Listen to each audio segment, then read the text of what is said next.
الغفور أشهد أن لا إله إلا الله وأشهد أن محمدا عبده ورسوله ونصلي ونسلم على سيدنا محمد وعلى آله وصحبه أجمعين رضينا بالله ربا وبالإسلام دينا وبمحمد نبيا ورسولا. Tuan-tuan, puan-puan, muslimin, muslimat dirahmati Allah sekalian, Assalamualaikum warahmatullahi wabarakatuh. InsyaAllah malam ni kita menyambung lagi pengajian kitab Madha Khasirul Alam bil Hintatil Muslimin karangan Maulana Abu Hasan Ali An-Nadwi. Apa nama sebuah kitab tentang, saya tak tahu nak letak di bawah apa. Dia juga adalah pemikiran, dia juga adalah sejarah, dia juga adalah critical thinking. Saya ingat pemikiran lah kot, pemikiran lah. Yang saya ingat kalau kat Malaysia ni kita saja kot yang bawa yang ni. Dia mungkin agak boring sikit lah, tapi dia mencabar pemikiran kita. Dia bawa kita menjadi orang yang berfikir. Maka kita nak sambung lah tuan-tuan, muka surat 160 saya ingat itu tak habis. Kita nak sambung sikit lagi tentang syarat-syarat untuk menjadi pemimpin Islam berdasarkan pemahaman, berdasarkan dawabit disiplin yang dibuat oleh Maulana Abu Hasan Ali An-Nadwi. Syarat untuk menjadi pemimpin Islam ni tak ada satu syarat yang khusus, seperti mana syarat-syarat sah semayang, syarat sah wuduk dan sebagainya, syarat sah nikah, apa semua tu. Tak ada lah satu syarat yang khusus untuk syarat sah pemimpin Islam, tak ada. Ataupun syarat menjadi pemimpin Islam pun tak ada satu syarat yang khusus. Bahkan dalam peringkat nasional pun, ataupun dalam peringkat politik dunia pun tak ada satu. Tak tahulah negara lain, saya tak tahu. Tapi saya ingat Malaysia tak ada satu syarat untuk meletakkan seseorang itu jadi calon. Kalau di peringkat parti mungkin ada, di peringkat pilihan raya mungkin ada SPR, mungkin calon tu tak boleh ada kes jenayah ke, mungkin dalam akaun kena sekian-sekian ribu kan, ada, saya ingat saya ada kot. Tapi syarat untuk meletakkan seseorang tu jadi pemimpin tu untuk sesebuah parti, saya ingat tak ada begitu clear. Yang clear dulu saya ingat almarhum Tuan Guru Ni Abdul Aziz pernah kata, calon yang isap rokok tak boleh jadi calon PAS. Saya ingat itu boleh kita syarat yang PAS lah tu kan. Ada pun parti-parti lain ni saya tak apa clear. Mungkin ada, mungkin tak ada. Okey. Ada setengah parti kena duduk lama dalam parti tu, kena naik selangkah demi selangkah, ketua bahagian, ketua cabang, ketua apa baru boleh naik jadi calon. Kan? Ada yang dia kena silang last minute. Itu jadi bergaduh macam-macam lah. Ada yang syarat dia secara umumnya duit banyak. Secara tak langsungnya duit banyak. Padahal dalam atas-atas tak ada pun begitu. Jadi politik wang berleluasa, macam-macam lah. Tapi pokoknya kat sini tak ada satu syarat yang khusus. Bahkan kalau kita teliti kitab-kitab lama sekalipun, kita kurang membicarakan tentang ini. Sekejap kita akan tengok nah. Baik. Kita dah pernah sentuh dengan tu ni. Saya nak sambung sikit lagi je. Kata Maulana Abu Hasan ada dua syarat yang dia simpulkan sendiri, iaitu dalam dua kata, iaitu jihad dan ijtihad. Kedua kata ini nampaknya sangat ringkas, namun mempunyai erti yang luas, mencakupi segala macam aspek. Baik. Muka surat 161 tu dekat ayat bahkan itu, saya nak pergi kat situ. Okey. Kerana kata Maulana Abu Hasan Ali An-Nadwi, yang dimaksudkan jihad di sini ialah mengerahkan segala tenaga yang ada demi mencapai cita-cita yang diinginkan. Panjanglah cerita jihad ni. Jihad ni kesungguhan lah. Orang yang melakukan jihad ini mujahid, kesungguhan. Kerana kata Maulana di sini, ambil pada bahkan tu, bahkan ada kalanya tidak mungkin terjadi tanpa jihad. Halangan semacam ini disebut oleh Al-Quran sebagai al-fitnah. Kata Maulana Abu Hasan Ali An-Nadwi, kenapa bagi dia secara umumnya dalam banyak syarat yang ada atas dunia ni, banyak istilah, banyak benda-benda baik yang boleh digunakan sebagai syarat untuk seseorang untuk jadi pemimpin Islam, Maulana Abu Hasan cuma pilih dua ya, iaitu jihad dan ijtihad. Dua ni kena ada. Jihad itu fi'il, orang ni mujahid lah, bukan mujahid Yusuf Rawa, tapi mujahid juga lah. Mujahid tu orang yang isim fa'il dia. Mujahid tu orang yang berjihad lah. Kena dua ni yang dia nampak. Maka dia kata dalam kategori jihad ini, kena senantiasa jihad ni proses yang tak berhenti, berjuang, kerana kalau ada ruang yang ditinggalkan oleh jihad, ada satu benda lain akan isi, iaitu fitnah. Dia kata fitnah tu bermaksud apa? Kekacauan. Jihad ni bermaksud sungguh-sungguh. Maksud dalam kita memimpin, kita tak boleh rehat. Bila kita rehat, kita akan tinggal ruang. Bila ada ruang kosong itu, fitnah ni akan cepat masuk. Saya boleh relate dengan diri saya pasal saya ni ada penyakit perut, ada angin, kerak berangin. Saya tak boleh lewat sikit makan, lagi kira nak masuk angin ni. Angin tu fitnah. Dalam lari timing sikit, dia masuk, dia berangin, dia mula kacau kepala, kacau otak habis. Tapi saya nampak bila saya baca ni, saya fikir lagu tu lagu fitnah ni. Bila jihad ni rehat sat, fitnah ni tak tunggu lama, dia akan main. Sebab tu dalam ni sebut, ya, tuan-tuan tengok muka surat 162, siapa yang ada buku sama saya. Firman Allah, Maulana Abu Hasan sebut dalam ni, wa qatiluhum hatta la takuna fitnah wa yakuna dinu lillah.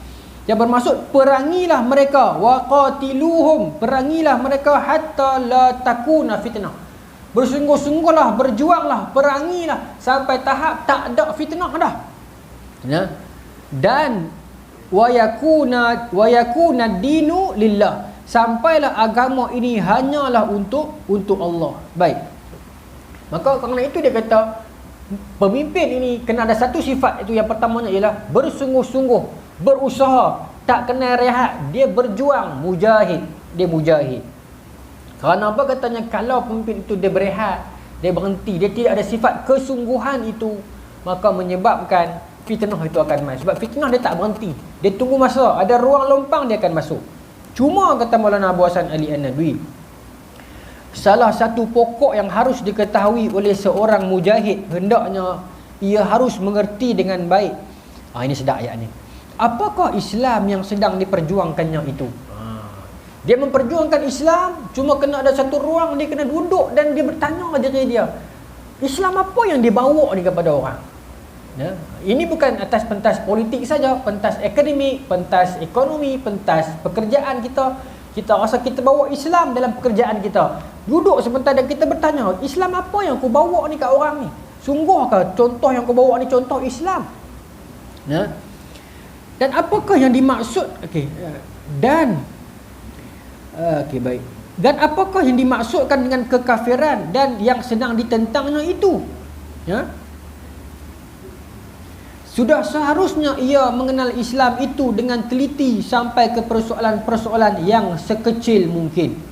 Demikian pula sebaliknya, sudah seharusnya pula ia mengetahui mengenai jahiliah itu sejelas-jelasnya.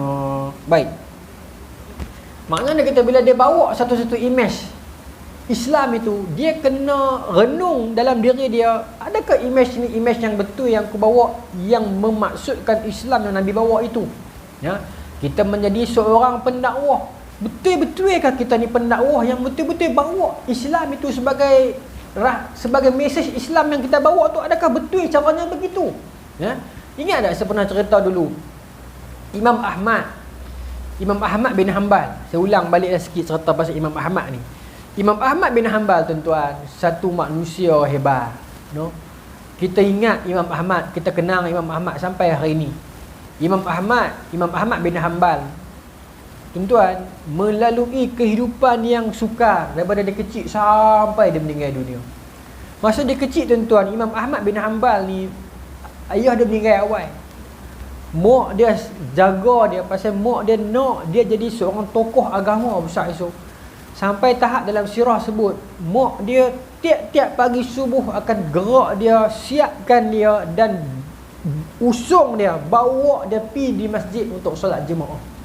Even tu dia tak ada ayah dah, tapi mak dia pikul that responsibility untuk pastikan dia solat jemaah di masjid subuh. Ya?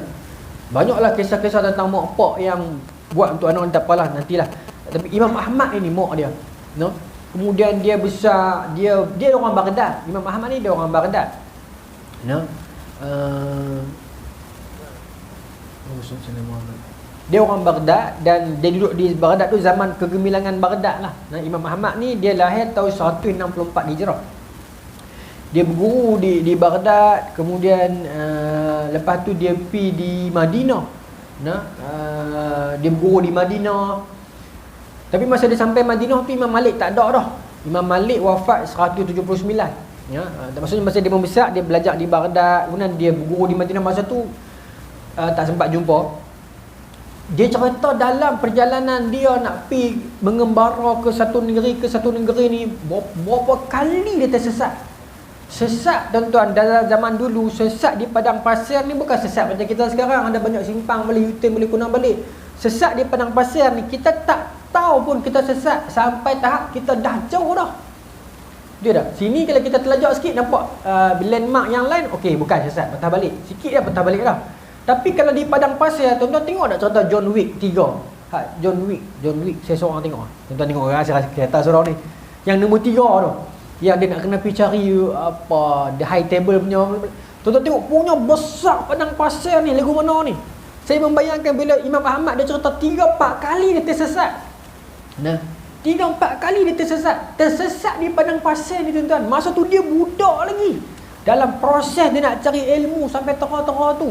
Ya, pergi berguru sampai ke Yaman, balik mai kemudian Imam Syafi'i mai ke Baghdad, mengajar dia jadi tokoh, jadi orang yang hebat, jadi rujukan. Kemudian datang zaman fitnah, zaman Ma'mun, zaman Mu'tasim, zaman bila para kerajaan Abbasiyah terjerumus dengan Mu'tazilah, zaman fitnah tu, zaman Mihnah.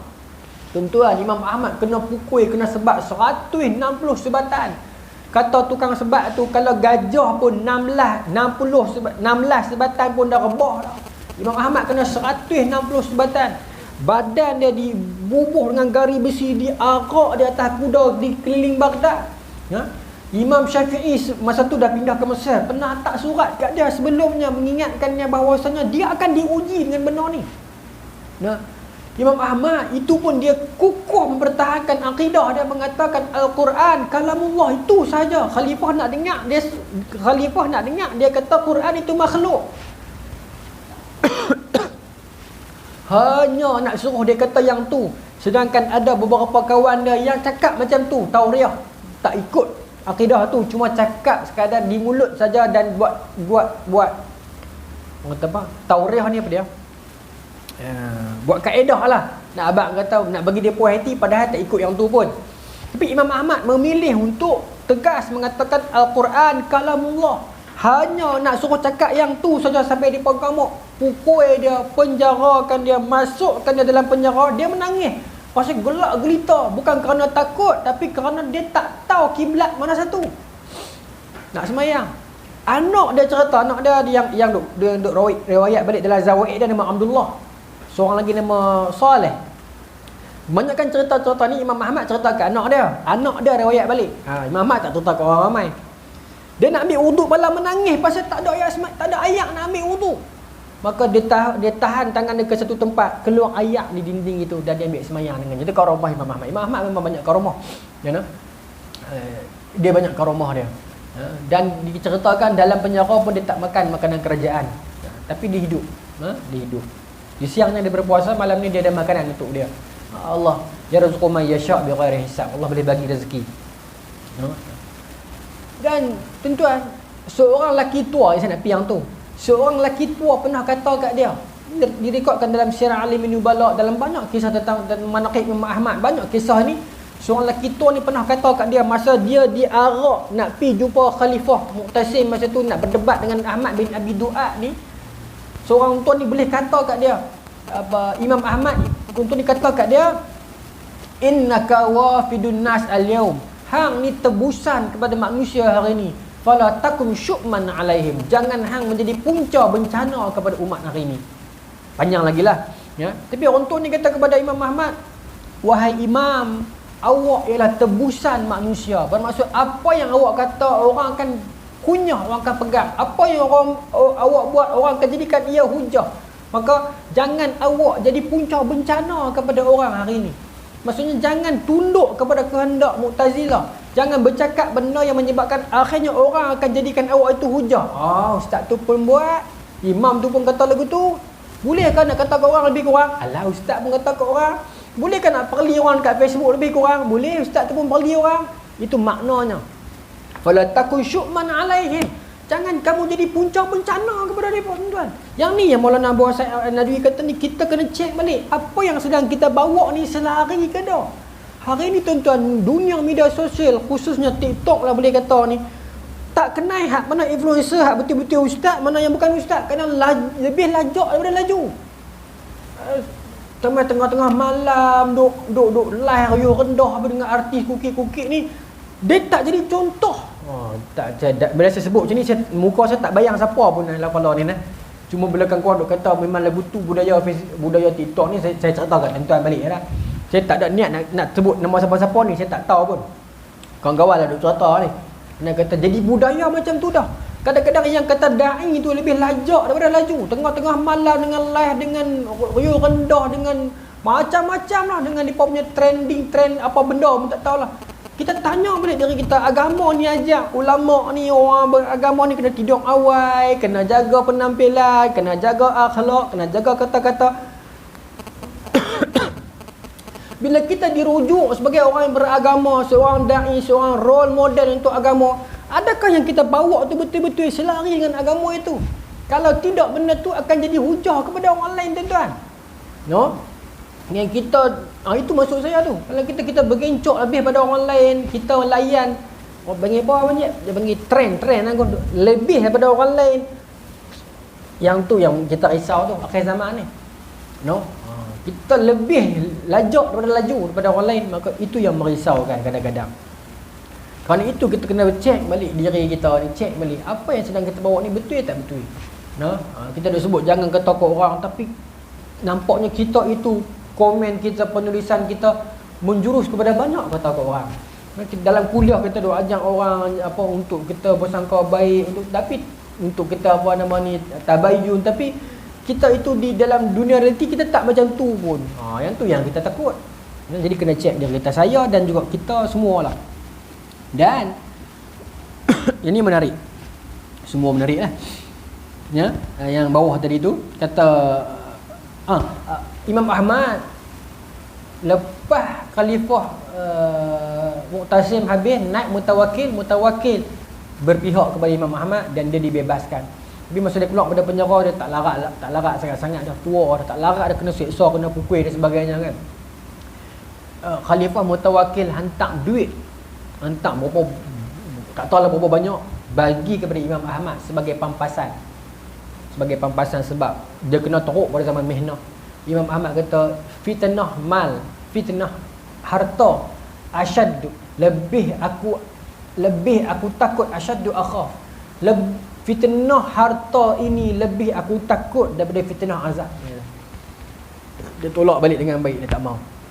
Sebelum dia mati, anak dia cerita, dia doa seorang-seorang, dia kata Allahumma ghafir man darabani, Allah ampunkanlah sesiapa mereka yang pukul aku. Allahumma ghafir man zalamani, ya Allah ampunkanlah depa-depa yang zalimi aku. Allahumma ghafir man sajanani, dan ampunkanlah mereka-mereka yang memenjarakan aku. Ni Imam Ahmad mendoakan untuk orang lain, mendoakan untuk orang yang menzalimi dia, yang pukul dia. Itu satu perbuatan yang cukup baik. Kita mendoakan untuk orang lain walaupun orang tu menganiayai kita. Di masa dia meninggal dunia, tuan-tuan, 1.3 juta orang semayang jenazah dia di Baghdad. Orang ambil wuduk nak semayang jenazah dia saja daripada duha sampai asar baru habis. Untuk nak semayang jenazah Imam Ahmad. Sampai hari ni kita membicarakan tentang dia. Yang melalui jerih perlih mihnah perjuangan hidup ini, perjuangan daripada menuntut ilmu daripada kecil, kehilangan ayah, sesak jalan, sakit, kena uji, kena pukul, akhirnya hari ini sampai sekarang kita mengenang Imam Ahmad bin Hanbal. Begitu juga imam-imam mazhab yang lain. Baik, sambung no. Okey, baik. Demikian pula kata Maulana Abu Hasan, dalam persoalan mengetahui tentang jahiliah itu sejelas-jelasnya. Tadi kita kena tahu pasal Islam sekecil-kecilnya. Yang saya bagi contoh tadi tu, sampai tahap akhlak, adab, cara bersosial, cara menulis, cara berperilaku, sekecil-kecil benda pun kita kena jaga. Sebab kita dah jadi role model, orang dah tengok kita dah. Jangan kata benda ni kat ustaz saja, dekat tuan-tuan juga, orang-orang surau. Bila kita orang surau, kita balik rumah, perilaku kita tak macam orang surau. Akhirnya orang kata, tengok abang tu, dulu masa tak pergi surau elok ya, pergi surau kalau kata kat orang saja. Jadi macam tu balik. Dulu masa duduk kawan dengan kita, mampu-mampu lepak kedai, okey je dia. Tapi sejak duduk join orang masjid ni, bukan main mulut dia kata kat orang. Jadi macam tu. Dan itu realiti yang berlaku kadang-kadang. No? Orang lain melawak, dia kata dunia lara. Dia melawak, dia lupa diri tak apa. Orang lain melawak, kira semua kan dia nak baku je. Tapi dia melawak, dia lupa. Baik. Sambung, no? Maka kata Maulana Abu Hasan, satu dalam bab beragama, satu dalam bab vice versa, dalam bab kekafiran, dalam bab jahiliah pun kena exercise, kena ambil tahu juga. Kata Maulana Abu Hasan, bukan hanya mengetahuinya dari kulit luarnya sahaja. Sebaliknya, sehubungan dengan persoalan ini, Umar bin Al-Khattab pernah berkata, seorang yang dilahirkan dalam keadaan Islam tanpa ia mengenal erti jahiliah sedikit pun, maka ia akan merobohkan Islam sedikit demi sedikit. Boleh buat status. Sayyidina Umar kata, orang yang beranak-beranak Islam dah, dia tak tahu langsung jahiliah, dia akan merobohkan Islam itu pelan-pelan, sikit-sikit. Sebab dia tak tahu apa itu kejahatan. Dia tak tahu apa tu kefasikan. Dia tak pernah rasa, bukan suruh rasa, tapi kurang-kurang dia tahu, tapi dia tak pernah tahu. Anak seorang ulama katakan, anak seorang alim, mak ayah ustaz ustazah, abang kakak hafiz hafizah, dia membesar dalam suasana keluarga yang soleh-solehah. Dia membesar dikeliling dia ustaz ustazah. Dia tak pernah tahu apa itu maksiat, dia tak pernah tahu apa itu dunia remaja di luar. Sekali bila dia jauh dari keluarga dia, dia mudah dikepak patah. Dia tak pernah ambil tahu langsung. Bukan kita suruh dia belajar. Kurang-kurang mak ayah dia kena bagi tahu dia, berhati-hati dengan benda ni. Contoh macam dalam Quran sebut, malaikat Harut Marut yang ajak pada orang tentang sihir dan bagi tahu, jangan ikut benda ni. Kami main ajak ni bukan ajak suruh ikut, ajak suruh kenal. Dah dalam Quran sebut surah Baqarah kan. Bila Nabi meminta kepada malaikat Harut dan Marut nak belajar sihir. Apa kata malaikat? Kami ajak ni bukan untuk ikut, ajak ni untuk elak. Begitu. Orang AADK main ajak kita pasal dadah ni, morfin ni, syabu ni, ganja apa semua, bukan suruh hisap, suruh kenal agar boleh elak. Maksudnya kita pun korang-korang kita tahu satu dua benda tentang dunia-dunia gelap, baru kita okey cukup aku benda ni macam ni cara nak tackle dia, macam ni cara nak lawan dia, macam ni cara nak elak dia. Satu ketika tuan-tuan, saya belajar di UAE, seorang kawan saya ni, dia seorang NGO Islam, dia hidup lagi. Hiduplah budak ni. Dia punya ucapan dia bergegar. Saya minta izin dah dia. Saya nak bagi contoh dia punya izin lah, tak apa. Pasal lah dia dah okey lah. Lah lebih teruk daripada saya lah, dia dah masuk parti lain lah. Tapi nak abang kata, masa dia belajar tu ni, bergegar-gegar ni. Dia nak ubah negara ni sekelip mata. Dia kata la hukma illa lillah, bagus lah. Tidak ada hukum melainkan hukum Allah, bagus. Tapi kira dahsyat lah. Kita ni tak kena sedia. Kita hanya tengok Champions League malam-malam ni pun kira jahat lah ni. Mau turut belakang ni, kira dia nak ubah dunia ni. Satu malam tu tuan-tuan, ni cerita betul wallahi. Kami bawa dia pergi Brickfield. Ni kena kat tak tahu ni. Brickfield itu tuan tak? Tempat-tempat orang ibadah, tempat-tempat usrah. Dia lah port besar lah pelacuran ni. Tapi Brickfield ni dia orang India kawai. Dia kalau orang Cina kawai, dia belah-belah jalan pasar. Kita panggil Shanghai Champion. Dia adalah tempat dia tak mau cerita dah, tapi kita tukut tuan-tuan pi. Tapi kalau filem tak ada kot saya ingat. Pasal ni kan dah madani dah. Tak apa ni zaman saya tu, zaman tu Brickfield sakan tuan-tuan, bukan jalan filem gangster. Sikit sangat tu. Realiti dia lebih daripada tu. Di situlah tempat tangga ayam, di sanalah tempat belakang tu duk main judi, pukul orang, mesin kuda, semua di situ. Saya memang jenis orang yang suka pergi tengok kelaku manusia ni. Dari dulu lagi perangai saya lagu tu, tapi kami pergi lah 5-6 orang, pergi seorang takut tewas kan. Tapi tak tewas aku, kotor aku tu punya tempat. Kotor sungguh tuan. Ya. Dia ada modus operandi dia. Kalau di Brickfield cara macam lain. Untuk pelacur-pelacur ni dia macam lain. Dia tidak terikat terus dengan bapak ayam atas tu.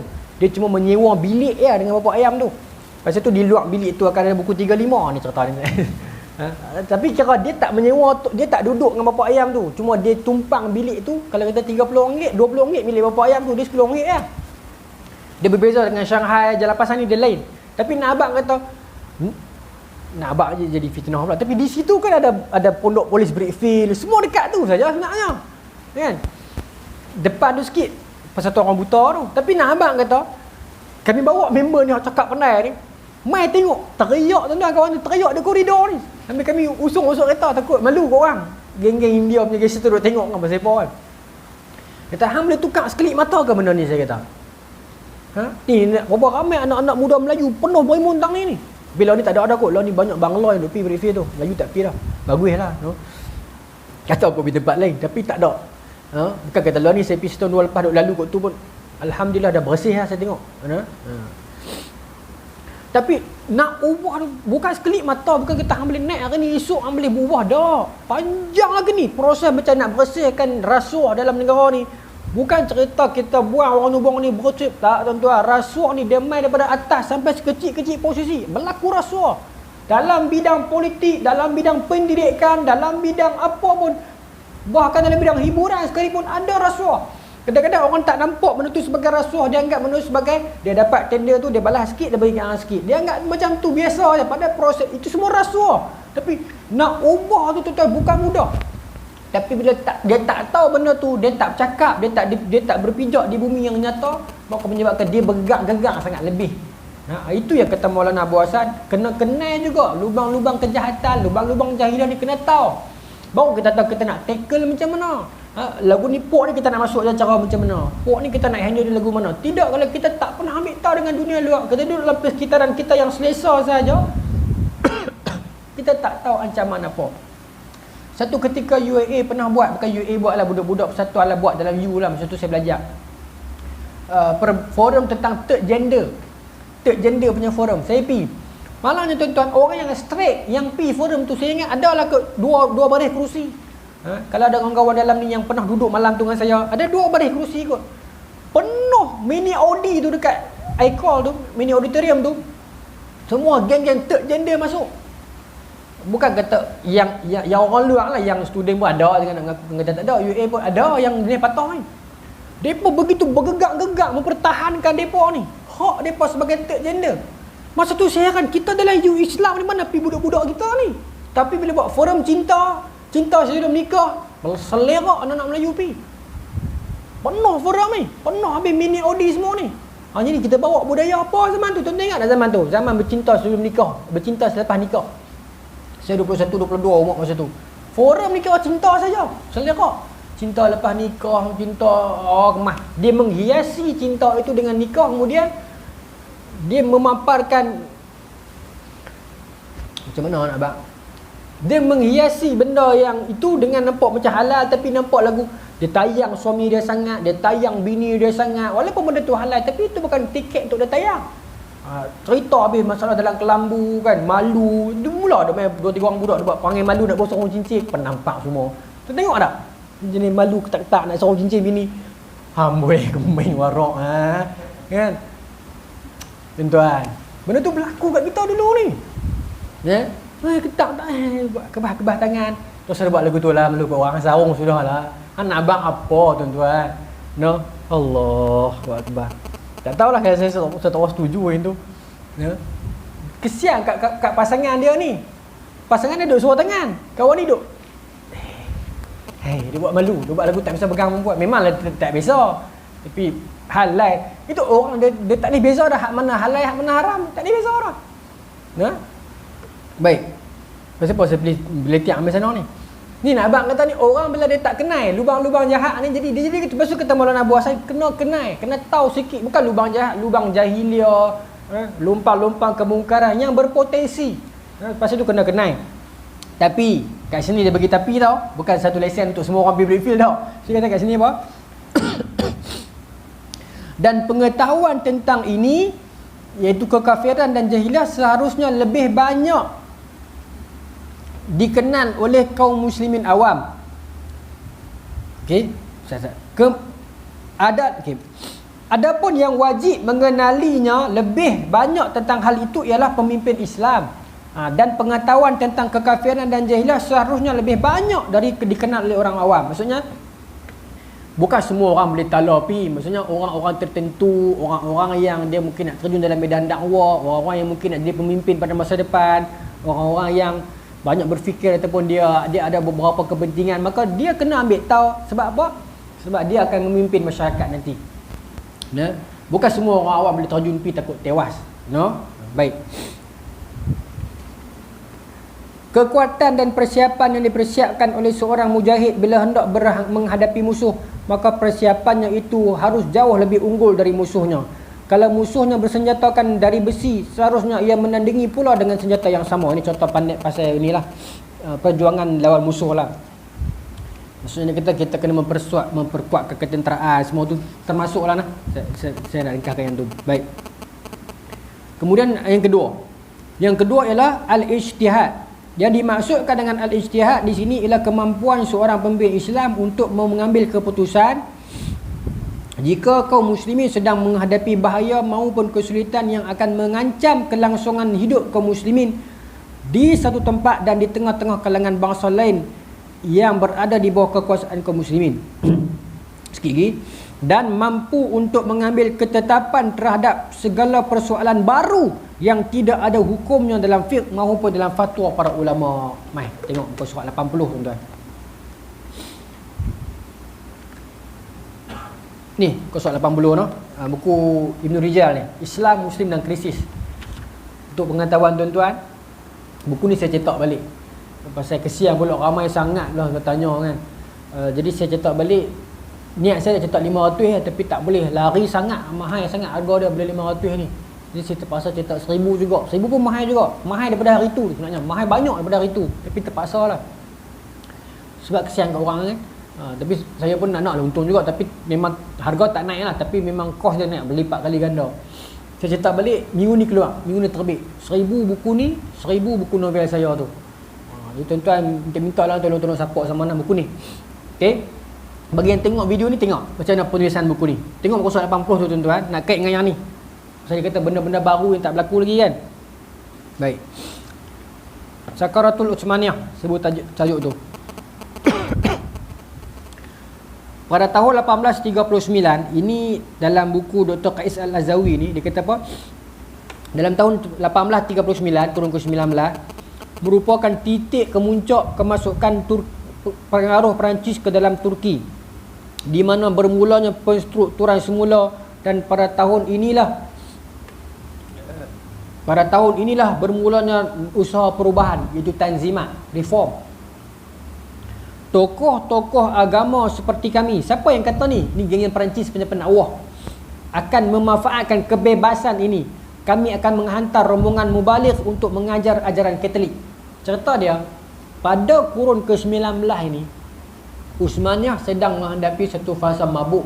Itu yang saya kata sakarat. Sakaratul Utsmaniyah. Sakar ni mabuk lah.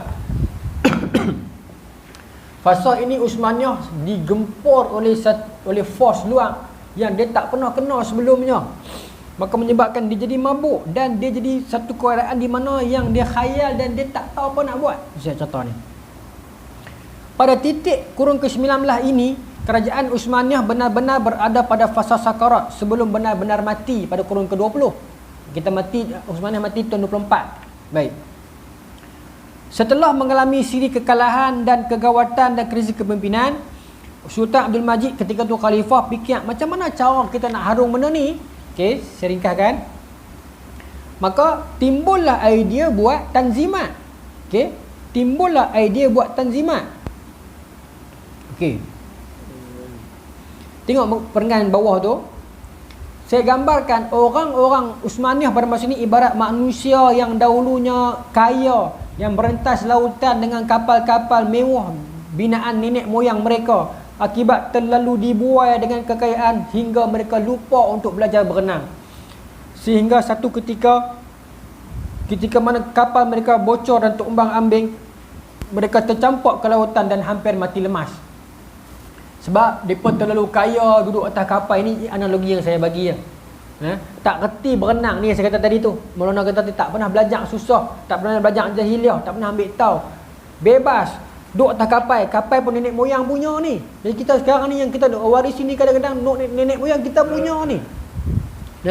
Yang kita duk belanja sekarang dekat Malaysia ni silap-silap, ini ialah hasil kemakmuran zaman Malaysia tengah maju dulu ni.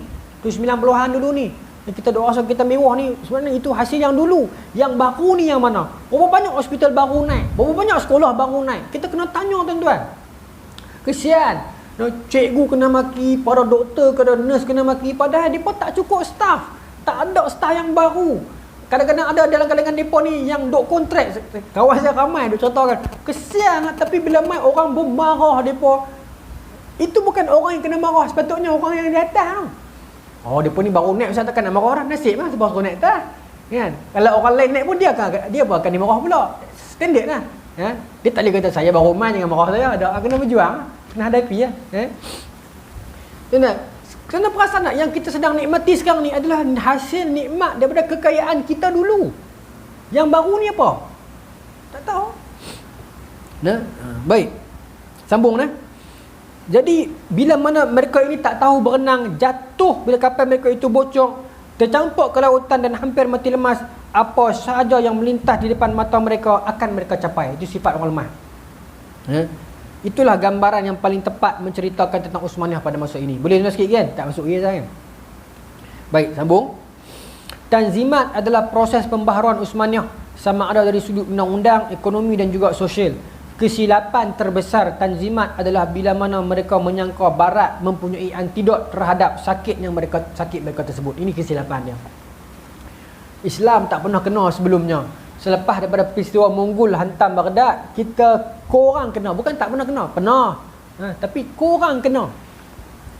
Most of the time kita menang. Sekali kita kena hantam pada kurun ke-19, bila masuk Perancis ke Mesir, Napoleon, kita seolah-olah terkejut. Apa jadi ini? Kita hilang punca. Maka ketika itu buat tanzimat. Dan kenapa buat tanzimat? Bagus reform itu. Yujaddidu dinaha, memperbarui agama. Tetapi sebaliknya, dia bukan memperbarui agama itu. Sebaliknya dia pandang ke arah barat. Dia sangka barat ada ubat. Dia sangka barat itu maju, maka nak maju kena jadi barat. Itu dalam penulis dia kata, Nurijal ni dia kata apa? Sejak bila lambang kejayaan itu terletak pada topi dan tai? Sejak bila berbahasa Inggeris itu lambang kebijakan ataupun menanggalkan tudung dan serban itu tanda ketinggian peradaban? Inilah penyakit yang melanda Tanzimat, dan penyakit itu belum pun terubat hinggalah ke hari ini. Dia sangka barat ada penyelesaian kepada semua benda. Dia sangka orang putih lah bijak, apa pun kena ikut mereka belaka. Maka kuranglah kajian-kajian di pihak kita. Kuranglah sumber-sumber alam kita yang mampu jadi aset-aset tertentu untuk macam-macam benda alami kehidupan ini. Tapi kurang dibicarakan, kurang diwacanakan, kurang dikaji, kerana kiblat kemajuan kita adalah barat. Sebenarnya individu yang tak apa saya nak ringkas itu. Yang ni yang tuan-tuan kena baca lah nanti. Ada individu yang paling berkuasa dalam Tanzimat. Rashid Rashid Bashar nama dia. Dia orang Freemason. Baik. Okey, jadi itu cerita dia. Maka bila tak pernah berlaku apa pun, sekali dia berlaku menyebabkan mereka tak tahu apa cara nak keluar. Oh, tengok barat maju, maka pakat-pakat ikut cara barat. Maka Tanzimat bukan yang sepatutnya jadi ubat, rupanya jadi bencana lebih besar. Pasal tu tadi dekat awal-awal bab saya bawakan penulis ni kata apa? Mubalik Kristian Perancis masuk dengan mewahnya pada masa ini. Dan pada masa ini tuan-tuan, sikit saya baca nah.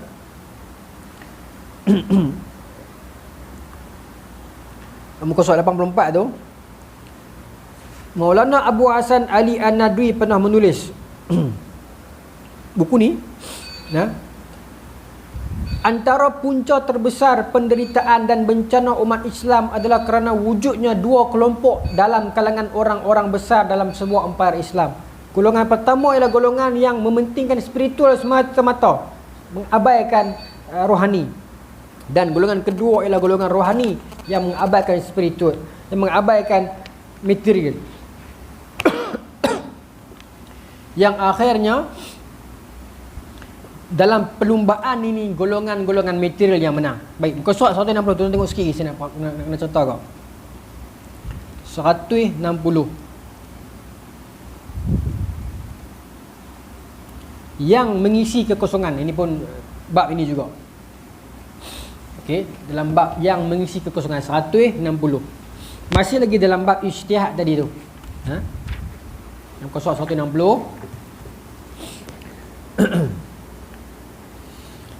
Dalam ni penulis ni kata apa?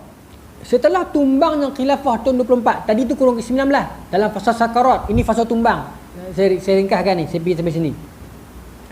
Selepas Uthmaniyah tumbang tahun 24, dunia Islam seperti dilanggar Garuda. Dalam keserabutan, kekalutan, kecelaruan itu, kita berada pada satu titik yang sangat sepi pada masa itu sebenarnya. Sepi. Tak tahu nak pakai modal apa. Pasca wafatnya khilafah, umat Islam cuba untuk bangun dan mencari-cari model yang baru sebagai pembinaan semula jati agama dan umat ini daripada terus sakit dan mati.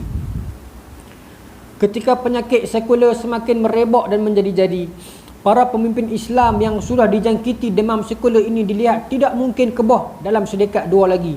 Maka berganti-gantilah pemikiran demi pemikiran yang cuba mengisi tempat di dalam jiwa dan minda umat Islam ketika itu. Ia bukan tempoh yang mudah sebenarnya. Dalam ini saya kata apa? Lepas Uthmaniyah jatuh, pemimpin-pemimpin Islam masa tu mereka ada demam. Demam apa? Demam sekular. Pasal terpengaruh dengan Atatürk. Okey. Pasal Atatürk bukan jelas awal itu. Era tu lah, tapi tak apalah. Atatürk lah. Sekular masa tu Turki. Tuan-tuan akan jumpa dalam buku ini nanti, di tempat-tempat lain semua pakat duk hala ke sekular. Bahkan seluruh dunia pun. Sehingga di tanah Melayu pun begitulah. Penyakit sekular ni. Tinggallah umat Islam terkontang-kanting. Kita nak pakai modul apa ni? Khilafah tak ada dah. Kita nak buat apa ni? Semak balik segala kitab. Nah. Dalam ni saya tulis ayat sedap sikit lah. Ya. Segala karya dan sumbangan fatwa dan ijma' dan kitab-kitab induk mazhab hinggalah kepada syarah dan hasyiah lengkap untuk kita pedomankan. Tetapi sebaik khilafah jatuh, kita tak ada modul kita nak pakai apa. Ya? Kita banyak kisah tentang fiqh, tentang benda-benda lain, tetapi tentang kerajaan, tentang pentadbiran, kita cuma ada nasihatul muluk. Kita cuma ada ahkam sultaniyat dan beberapa kitab kecil saja tentang pemerintahan. Maka pada masa itu kita pun jadi jam, tak tahu nak pakai modul mana. Itu ijtihad penting tu. Maka datanglah satu demi satu modul. Al-Afghani mai dengan gagasan dia tu pan-Islamism. Nah, kemudian pada masa itu apa nama ni, Al-Afghani mai, okey, iaitu menuntut agar kita menjadi progresif. Lepas tu Muhammad Abduh, anak murid dia, memperkembangkan. Okey. Kemudian tercetuslah gerakan kaum muda. Okey, ni nak pergi kepada debat mari ni. Okey, sistem fikir inilah yang melahirkan Hasan al-Banna dan ikhwan di Mesir, kelompok yang menuntut pembaharuan. Tulisan-tulisan seperti Urwatul Wusqa yang dikarang di Perancis mula dibaca. Orang mula mai pemikiran. Tafsir Al-Manar mulalah diekspor sampai ke Nusantara kat tempat kita ni. Nah, kelompok-kelompok inilah cuba mengimbangi sekularisme yang semakin membarah. Silapnya, mereka tidak membaling batu terus kepada pemerintah, sebaliknya kepada kaum tua yang telah sekian lama berjasa di desa-desa. Bila jadi macam ni tuan-tuan, mainlah kaum muda yang lapis-lapis kita ni yang kami nak perubahan. Ya? Maka idea Al-Afghani dulu ni, Al-Afghani masa zaman dia naik dulu ni, idea dia itu dicabar oleh idea konservatif, iaitu idea Wahabi. Sebenarnya cerita dah sebelum ni kan. Wahabi lebih konservatif, Afghani lebih progresif. Tapi hari ni orang subah satukan dua tu dekat Malaysia ni, dia salah faham. Dianggap satu orang yang sama padahal dia berlainan. Tak apa. Saya nak cerita ni, di Nusantara ni sampai tak, anak-anak muda ni belonjak-lonjak nak perubahan, tak lama dah dihantam oleh British, Belanda. Baik. Maka penulisan perjuangan ini masuk, dicetak, disalin masuk ke tanah Melayu. Maka kaum muda ni bangkit. Malangnya dia salah serang. Patutnya dia baling pemerintah, dia pergi baling ulama-ulama tua. Itu pergeseran mula berlaku. Maka gerakan kaum muda ini bergeser besar dengan kaum tua era itu. Kata mereka, ulama tradisionalis ini selesa dengan apa yang berlaku ataupun sudah malas untuk berjuang lagi. Di Mesir, para ulama telah menolak cadangan Abduh untuk mereformasikan Al-Azhar. Syekhul Azhar ketika itu menyatakan bahawa Abduh mahu menukarkan Masjid Agung Azhar kepada sebuah sekolah falsafah. Urusan dunia dan pembelajaran moden tidak mempunyai kaitan dengan Al-Azhar. Nampak? Jadi perselisihan itu ulama-ulama tua mengatakan tak selalu ceritalah pasal pemodenan, gerakan kemajuan ini. Tak ada kena mengena dengan agama ni. Budak-budak muda pula kata hampa ni orang tua ni, ulama tua ni yang mentang-mentang hampa dah datuk, hampa dah dapat gelaran syekh, orang dah panggil hampa tok guru, hampa jadi selesa. Apa tak nampak ke Belanda di Indonesia, British di tanah Melayu, orang tu pijak kita ni, tak nampak ke? Pergeseran itu berlaku. Boleh kata tuan sikit lagi? Boleh no? Baik. Saya seorang makin tak ada ni, tapi seronok pula ni. Kesannya bahawa kaum tua menganggap bahawa kaum muda lah yang sekular dan terlalu mengikut rentak barat. Sebab kaum-kaum muda ni pula pakaian mereka ni ala barat. Meskipun mereka menentang barat, tapi mereka pakaian mereka tu barat. Maka kata kaum-kaum tua yang tuan-tuan tengoklah, tuan guru lama-lama ni kan, mengatakan hampa lah sebenarnya sekular dan mengikut rentak barat. Sedangkan kaum muda menganggap kaum tua pula adalah sang selesa yang bertanggungjawab kepada kelemahan umat. Maka kaum muda pula kata hampa orang tua yang agama ni, yang pegang agama ni lah yang menyebabkan agama ni jadi mundur sampai tahun-tahun ni. Nampak pergeseran yang berlaku zaman itu. Ketika perang tuduh-menuduh ini berlangsung, para pemimpin politik semakin jauh dalam fantasi sekular ala barat. Sambil geng agama ni dah tengkak, geng-geng politik ni dah tinggal jauh dah. Dah pergi ke mana hala dah. Dah ikut Atatürk, dah ikut mana penapi dah. Berlaku zaman tu. Perang pemikiran ini semakin parah bila mana dieksport ke Nusantara. Krisis yang sama di Indonesia. Kiai Ahmad Dahlan diserang. Perang Padri. Tokoh-tokoh semisal Syekh Tahir Jalaluddin, Syekh Al-Hadi merentas jalan di tanah Melayu pula. Zakbar, Wahaduddin Hilmi, semua ni geng-geng yang ikut pengaruh Rashid Ridha dan sebagainya. Mereka ni anak muda. Jadi mereka lebih tersusun. Terbitkan majalah Al-Imam, menterjemah Al-Manar, menulis Seruan Azhar, Pilihan Timur dan lain-lain majalah-majalah mereka. Tak cukup dengan majalah, mereka masuk pula dekat industri sastra, menulis novel-novel semisal Hikayat Faridah Hanum. Maksudnya geng ni dia masuk tulis surat khabar, tulis majalah, lepas tu nak ambil hati budak-budak muda yang kaki novel ni, tulis novel. Kemudian nak ambil hati budak-budak yang baru-baru nak up ni, macam TMJ buat akademi bola untuk JDT tu, nak ambil tunah ni, buat pula Mahat Ihya Asy-Syarif di Gunung Semanggoeng. Nak rekrut budak-budak muda pemikiran macam tu dalam tahun 34. Kemudian madrasah-madrasah lain, antaranya yang ni, Mahat Al-Masyar Al-Islami di, sekarang ni di apa batu? Mahat Al-Masyar Sungai Batu kan, dulu di tempat lain kan, dulu di Teluk Kembang kan. Sebelumnya lagi dulu di Tapak Komtar ke apa kata. Mahat Al-Masyar bukan Al-Masyar tu. Okey. Kemudian depa membentuk Hizbul Muslimin tahun 48. Kemudian depa masuk dalam bidang politik pula, bergabung dengan KMM, Kesatuan Melayu Muda. Dan beberapa gerakan yang lain yang akhirnya diiktiraf sebagai haluan kiri. Poin saya kat sini, semua ni punca berlaku bila mana mai satu-satu benda pemimpin tak ada ijtihad. Dia pun tak tahu nak pergi ke mana. Maka bangkit golongan agama ni yang dia tak tahu nak, dia ada senjata tapi dia tak tahu nak tembak ke mana. Maka dia mula menembak hang aku. Itu yang berlaku macam kemarin ni. Dia mula menembak hang aku. Dia ada aset. Dia tak boleh terima yang fikrah dia itu, ada beberapa orang dalam fikrah dia itu salah, bukan fikrah dia salah, tapi dia akan mempertahankan juga. Dia cuma nampak kelemahan orang dalam fikrah orang lain, sedangkan orang tu juga dia pun ada kelemahan dia juga, dia ada kelebihan dia juga, tapi dia pun tak mau buka mata yang tu. Saling menyesatkan, saling mengeluarkan orang daripada Ahlussunnah wal Jamaah. Saya tak tahu apa nak jadi ni. Tapi bila dia tengah kafir, dia pun tak kafir pun. Nabi tu cerita ni nak panjang buat apa? Tak, dia panjang juga.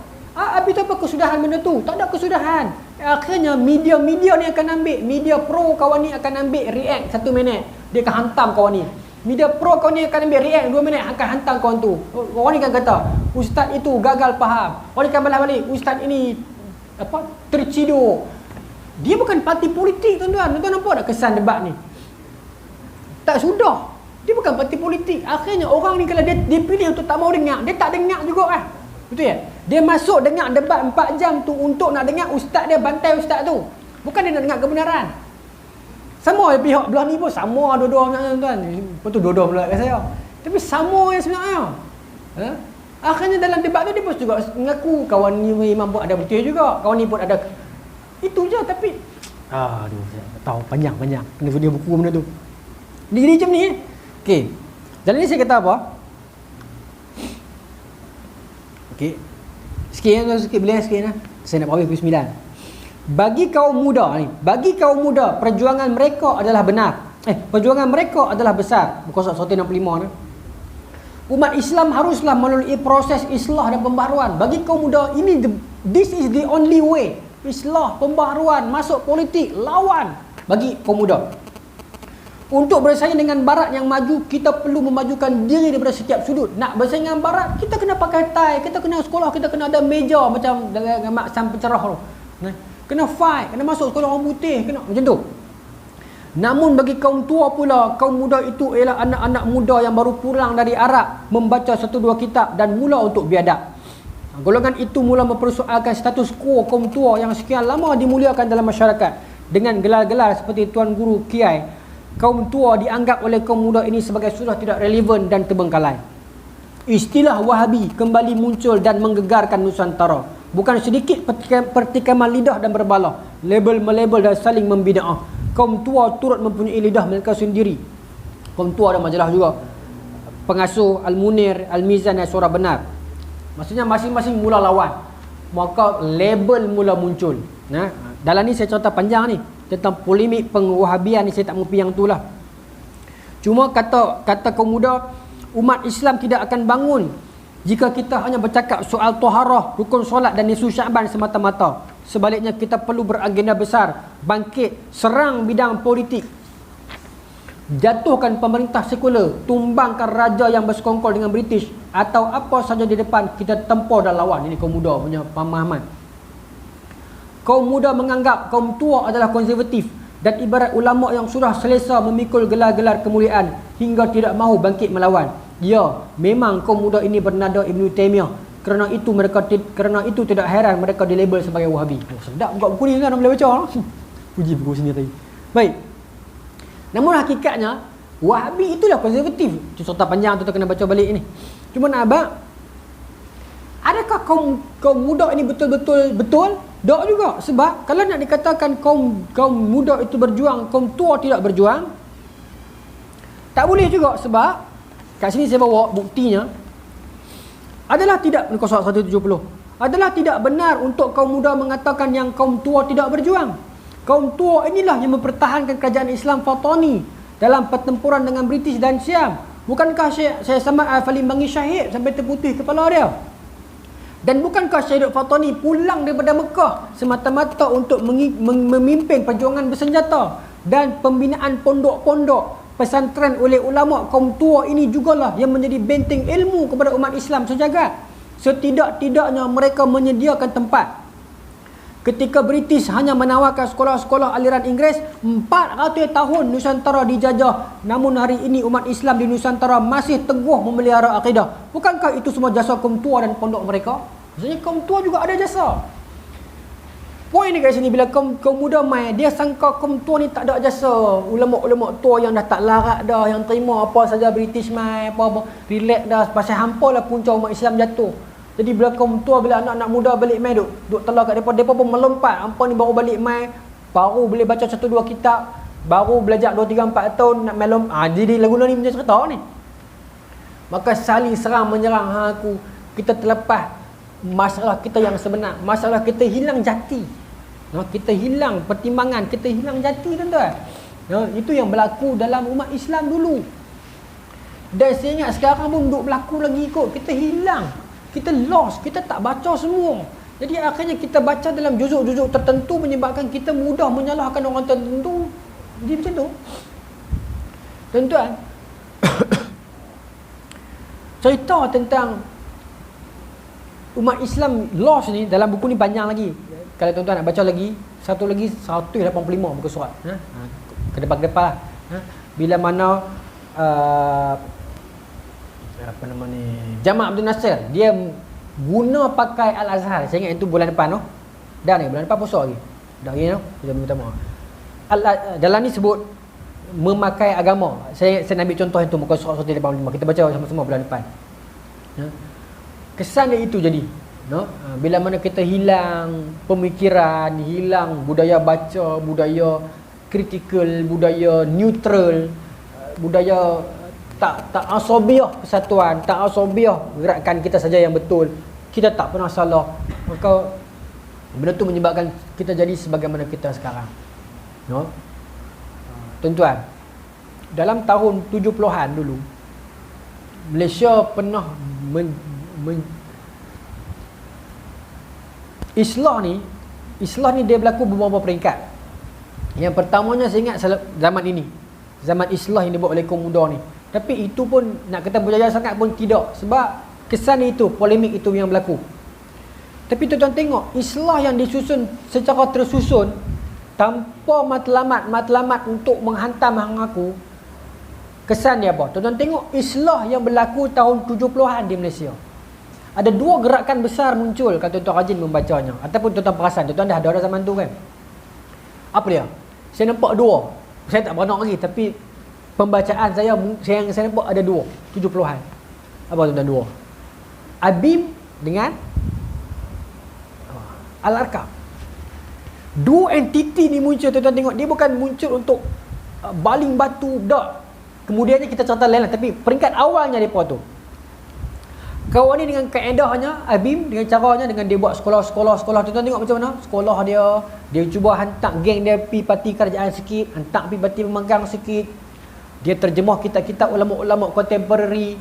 Daripada depa lah kita kenal Al-Qaradawi, Wahbah Zuhaili, ni ABIM. Bahkan manaqib imam mazhab pun depa duk terjemah buat mai kat kita. Nah, gerakan ni mai. Al-Arkam, tarbiyah dia, tuan-tuan lempaklah Al-Arkam di mana pun depa boleh hidup. Hatta selepas depa diharamkan, hatta walaupun alumni Al-Arkam dah keluar Al-Arkam, tapi jati yang Al-Arkam bagi kat depa tu saya pun tak faham. Tuan-tuan tengok tak orang Arkam, walaupun dia dah keluar Arkam dah, tapi jati depa dalam dakwah itu. Al-Fadil almarhum Ustaz Fazli, ingat tak yang masuk hutan naik van tu? Saya ingat, tuan-tuan cari balik dalam Facebook. Kesungguhan depa, Ustaz Nazri, Raihan, benar banyak tuan-tuan tokoh-tokoh yang bekas Arkam. Ya. Tarbiyah apa yang ada pada depa ni, yang depa begitu bersungguh-sungguh. Yang salah lah, tapi nak bangga spirit tu, proses tarbiyah dia tu.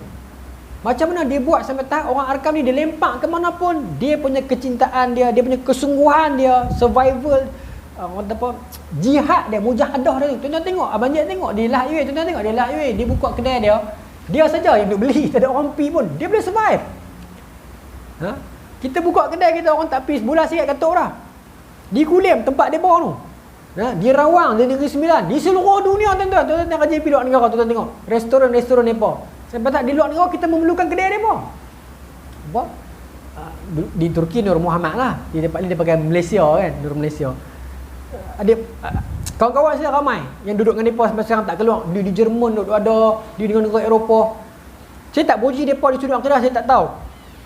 Tapi gerakan ni masa dia muncul 70-an, tuan-tuan tengok macam mana dia menyebabkan dakwah yang lama tak boleh menyebabkan tudung terlekat di kepala orang, hatta ustazah mai Arkam dia balut terus muka. Serban dipakai dalam IPTA masa tu. Ha? ABIM juga ada sumbangan, tapi Arkam dan ABIM dua ni, tapi dia titik yang berbeza lah. Tapi dia muncul pada tahun yang sama, di dua titik yang berbeza. Dia macam ikhwan dengan Ikhwan Muslimin dengan apa nama As-Sanusiyah. Nanti saya cerita lain bulan depan lah, terlebih masyarakat. Dua entiti yang keluar dalam kaedah yang berbeza. Satu DP akademik dan perjuangan, satu DP tarekat dan perjuangan. Kerana Ikhwan lebih dikenali, Sanusiyah ditinggalkan zaman. Sekarang tak tahulah, Arkam dengan ABIM, saya ingat dua-dua pun dah slow dah. Dan anak-anak muda kita sekarang nak pergi ke mana? Spirit of nak join jemaah, nak masuk NGO, tak ada dah tuan-tuan. Ya. Semangat nak masuk parti politik ada, tapi nak masuk NGO pendidikan, perjuangan, usrah, bincang kita, tak ada. Dulu kita banyak naik ISMA, JIM, ABI, banyak NGO ni. Lah budaya tu saya ingat tak ada dah. NGO pula duk PMRT pula ni, selera hati punya ramai. Jadi anak-anak muda pun tak nampak nak pergi ke mana. Kami dulu tuan-tuan dulu ingat tak, kita habis sekolah, orang tanya nak join, jom ABIM, jom join JIM, jom nampak je gitu. Kan? Ikram, banyaklah, saya tak mahu sebut semua lah kan. Jadi geng-geng NGO ni kena sedar. Sekarang anda sedang berinteraksi dengan anak-anak muda, geng-geng bash lato-lato ni. Bash yang tak ada dalam kepala mereka, tak ada lah ni. Sorry NGO pun nak pergi bincang pemikiran Umar Abdul Aziz, no way lah. Kerana masa betul. Jadi macam mana nak tackle kawan ni?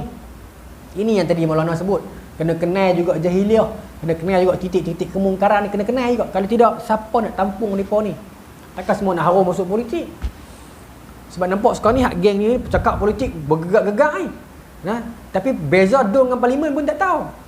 Betul tuan-tuan, saya cakap ni fakta, bukan serika, fakta. DUN dengan parlimen tak tahu beza, tapi cakap politik, oi. Saya tak undi DUN ni, saya undi parlimen. Pasal saya daftar parlimen, saya tak daftar. Apa? Tapi dia lah. Tuan, jangan main-main tu. Jadi anak-anak ni yang kena tampung ni saudara apa? 7 kan? Berapa saudara pun saya tak ingat dah.